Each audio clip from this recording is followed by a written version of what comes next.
السلام عليكم ورحمة الله وبركاته نحمد ونصلي على رسوله الكريم أما بعد فقد قال الله سبحانه وتعالى في كلامه المجيد لقد كان لكم في رسول الله أسوة حسنة وقال النبي صلى الله عليه وسلم كل أمتي يدخلون الجنة إلا من أبى قيل ومن أبى قال من أطاعني دخل الجنة ومن عصاني فقد أبى أو كما قال النبي صلى الله عليه وسلم দূরে কাছে দেশি বিদেশি যেখান থেকে জাফর আহমদ ইসলামিক টিভির অনুষ্ঠান দেখছেন আপনাদের সবাইকে অন্তঃস্থল থেকে জানাই আন্তরিক মোবারকবাদ।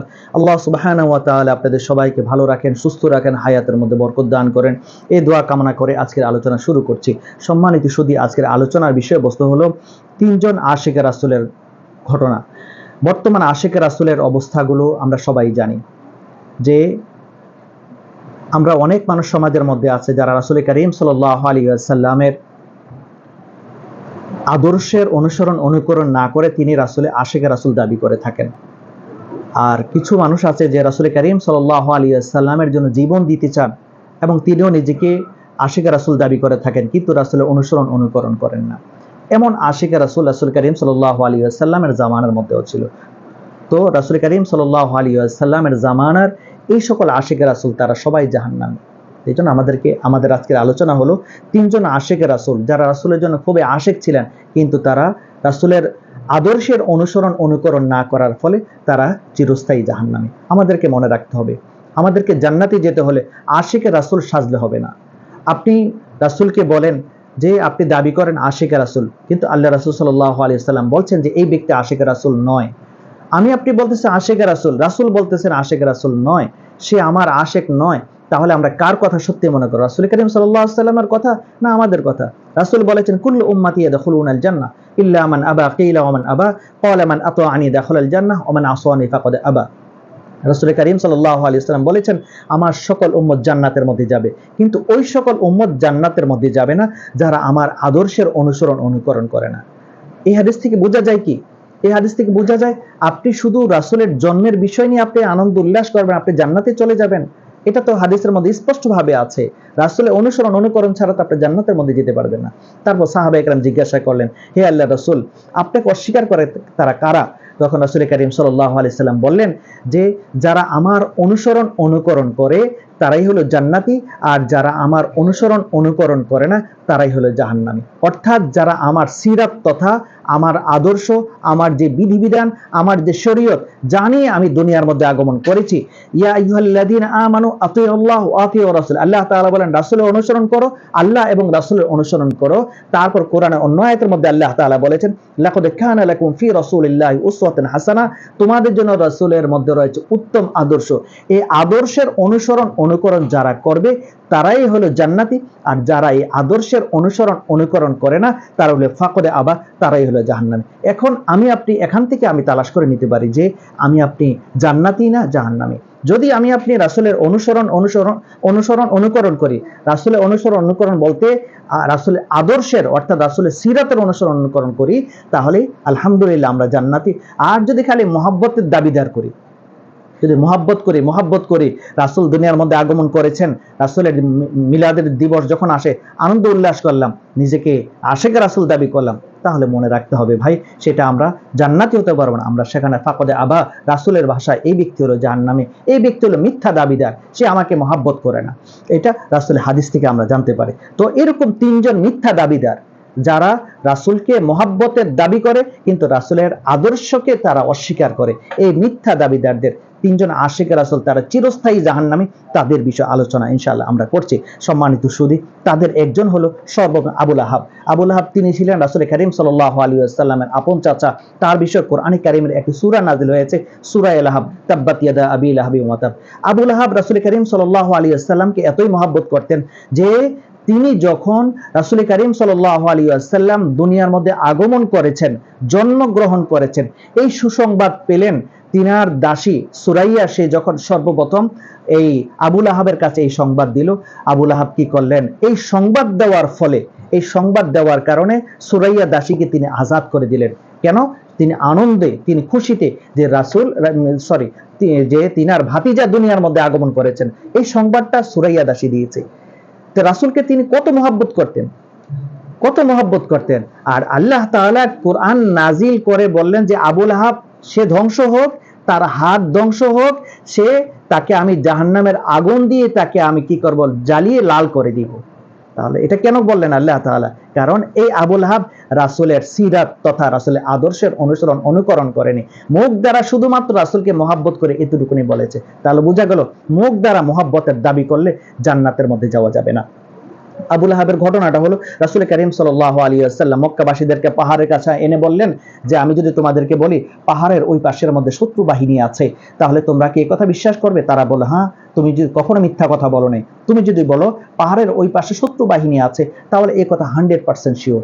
তখন রাসূল করিম সাল্লাল্লাহু আলাইহি ওয়াসাল্লাম বললেন, আমি তোমাদেরকে একটা কথা বলি যে আল্লাহ তাআলা যে তোমরা যেই মূর্তি পূজাগুলি করো, এই মূর্তি পূজাগুলিকে বাদ দিয়ে এক আল্লাহর উপর ঈমান আনো, আর আল্লাহ তাআলা আমাকে দুনিয়ার মধ্যে নবী হিসেবে প্রেরণ করেছেন, এই কথা স্বীকার করো। এই কথা স্বীকার করো, এক আল্লাহকে মানো, আর আমাকে যে আল্লাহ তাআলা নবী হিসেবে প্রেরণ করেছেন এই কথা স্বীকার করো। এই কথা বলতে দেরি তখন রাসূল করিম সাল্লাল্লাহু আলাইহি ওয়াসাল্লামের আপন চাচা আবু লাহাব, যে আবু লাহাব রাসূল সাল্লাল্লাহু আলাইহি ওয়াসাল্লাম দুনিয়ার মধ্যে আগমন করার কারণে সে আনন্দিত হয়েছে, এই আবু লাহাব রাসূল সাল্লাল্লাহু আলাইহি ওয়াসাল্লামের পবিত্র চেহারা মোবারকের মধ্যে ইট দ্বারা আঘাত করতে চেয়েছেন। তখন আল্লাহ তাআলা সূরা লাহাব নাজিল করে বললেন, আবু লাহাবের হাত ধ্বংস হোক, তাব্বাত ইয়াদা আবি লাহাবিন ওয়া তাব মা আগনা আনহু মালুহু ওয়া মা কাসাব। আবু লাহাবের হাত ধ্বংস হোক এবং আবু লাহাব নিজে ধ্বংস হোক, আমার হাত থেকে আবু লাহাবের সন্তান সন্ততি এবং তার অর্থ সম্পদ আমার হাত থেকে আবু লাহাবকে বাঁচাইতে পারবে না। কোরআনের অন্য এই আয়াতের মধ্যে, এই সূরার মধ্যে আল্লাহ তাআলা বলেন, সায়াসলা নারন যাতা লাহাব। আবু লাহাব মানুষ থাকে অগ্নিশিখার বাবা বলল। আবু লাহাব অত্যন্ত সুন্দর থাকার কারণে লাল টকটকা ছিলেন, যার ফলে মানুষ তাকে অগ্নিশিখার বাবা বলেছে। আল্লাহ তাআলা বলেন যে মানুষ তোমাকে অগ্নিশিখার বাবা বলে সুন্দর হওয়ার কারণে আমিও তোমাকে জাহান্নামের আগুন দিয়ে লাল করে তোমাকে আমি জাহান্নামের মধ্যে নিক্ষেপ করে চিরতরের বাসস্থান বানিয়ে দিব। তাহলে এটা কেন বলেছেন আল্লাহ তাআলা? এটা বলেছেন একমাত্র রাসূলের সিরাত তথা আদর্শের অনুকরণ না করার ফলে। এজন্য আমাদেরকে শুধু মুখ দ্বারা রাসূলকে মহব্বত করলে জান্নাতে যাব, এ কথা কখনো আমরা এটা বিশ্বাস করে যদি থাকে তাহলে আমরা বোকার স্বর্গে আমরা বাস করছি। আমাদেরকে রাসূলের সিরাতের অনুকরণ করতে হবে। দ্বিতীয়ত রাসূল করিম সাল্লাল্লাহু আলাইহি ওয়াসাল্লাম আরেকজন চাচা ছিলেন, তিনার নাম ছিল আবু তালিব। আবু লাহাবের ঘটনা গেল, আরেকজন ছিল আবু তালিব। আবু তালিব রাসূল সাল্লাল্লাহু আলাইহি ওয়াসাল্লামের দাদা আব্দুল মুত্তালিব যখন ইন্তেকাল করেন তখন তিনি সম্পূর্ণ দায়-দায়িত্ব তিনার হাতে ছিল। তিনার হাতে থাকার ফলে তিনি রাসূলকে অনেক মহব্বত করতেন, যার ফলে তিনার জীবদ্দশায় মক্কার কুরাইশরা কখনো রাসূল করিম সাল্লাল্লাহু আলাইহি ওয়াসাল্লামের হাতে বা আঘাত করতে পারেন নাই, রাসূলের উপর আক্রমণ করতে পারেনি। মক্কার কুরাইশরা একদিন আবু তালিবের কাছে এসে বলল যে তোমার ভাতিজাকে তুমি থামাও, তোমার ভাতিজা আমাদের মূর্তিগুলোর বিরুদ্ধে কথা বলে, তাকে এই মূর্তিগুলোর বিরুদ্ধে কথা বলতে নিষেধ করো, সেই জাতি করে কখনো আমাদের মূর্তিগুলোর বিরুদ্ধে কথা না বলে। এই কথা মক্কার কুরাইশরা যখন আবু তালিবকে শাসিয়ে গেলেন, তখন রাসূল করিম সাল্লাল্লাহু আলাইহি ওয়াসাল্লামকে আবু তালিব খবর দিয়ে বললেন যে ভাতিজা তুমি যা করো, কিন্তু তুমি মূর্তিগুলোর বিরুদ্ধে তুমি কথা বলো না। তখন এই কথা যখন বললেন, রাসূল করিম সাল্লাল্লাহু আলাইহি ওয়াসাল্লাম চোখের পানি ছেড়ে দিলেন। রাসূল করিম সাল্লাল্লাহু আলাইহি ওয়াসাল্লাম চোখের পানি ছেড়ে দিয়ে বললেন, হে আমার চাচা, আমার দাদা দুনিয়া থেকে চলে যাওয়ার পরে সম্পূর্ণ দায়-দায়িত্ব আপনার হাতে, আপনি নিয়েছেন, আপনি আমাকে অন্তর দ্বারা মহব্বত করেন। এই আবু তালিব রাসূল সাল্লাল্লাহু আলাইহি ওয়াসাল্লামকে অন্তর দ্বারা মহব্বত করতেন, জবান দ্বারা মহব্বত করতেন, সর্ব অবস্থায় রাসূল সাল্লাল্লাহু আলাইহি ওয়াসাল্লামকে সহযোগিতা করেছেন। তিনি বললেন যে আপনি আমাকে নিষেধ করেন আর না করেন, আমি এক আল্লাহর দাওয়াত দিয়ে যাব। আমাকে আল্লাহ তাআলা যে রাসূল হিসেবে প্রেরণ করেছেন, আমি এই কথার এই বাণী আমি মানুষের কর্ণকুহরে পৌঁছায় দিব। আর মূর্তিগুলোকে যে আপনি বলছেন এগুলি বিরোধিতা করতে না, আমি এগুলিতে বিরোধিতা করেই যাব।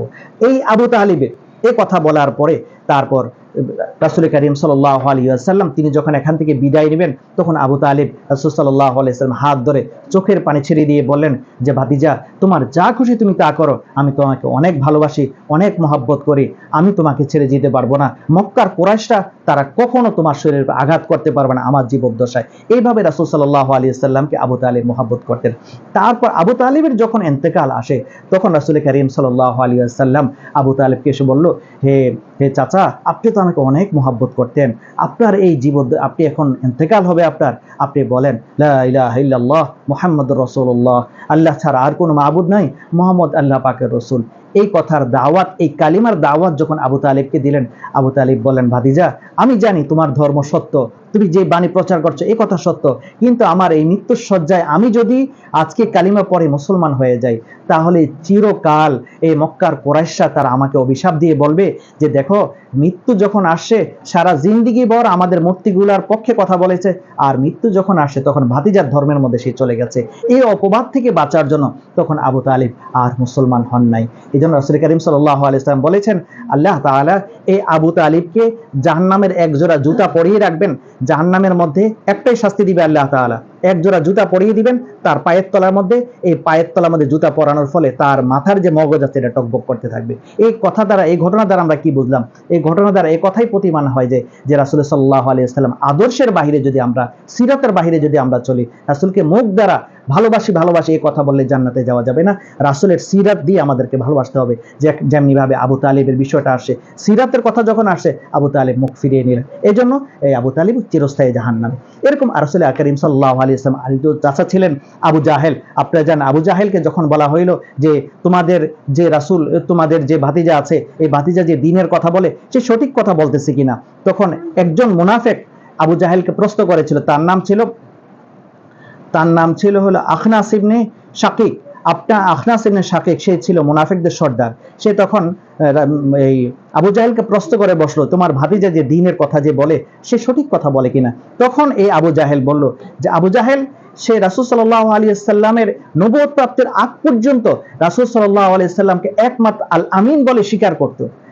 আর এই প্রশ্ন যখন আসলো, এই প্রশ্ন যখন মুনাফিকের সর্দার যখন করলেন, তখন এই আবু জাহেল বলল যে মুহাম্মদ কোরআন নাজিল হওয়ার আগ পর্যন্ত যত কথা বলেছে সমস্ত কথা ছিল সঠিক, আর এই কোরআন নাজিল হওয়ার পরে সে যখন কথা বলা শুরু করেছে এই কথাগুলো সে তখন নিজের থেকে বলেনি, সে এগুলিকে সব মিথ্যা কথা বলছে। এই কথা বলে আবু জাহেল কি করলো, ওই মুনাফিক সর্দারকে সে সরিয়ে দিল। তো এই জায়গার দ্বারা বোঝা গেল কি যে রাসূল সাল্লাল্লাহু আলাইহি ওয়াসাল্লাম 40 বছর পর্যন্ত যা কিছু বলেছেন এটাকে আবু জাহেল সঠিক মনে করতেছেন।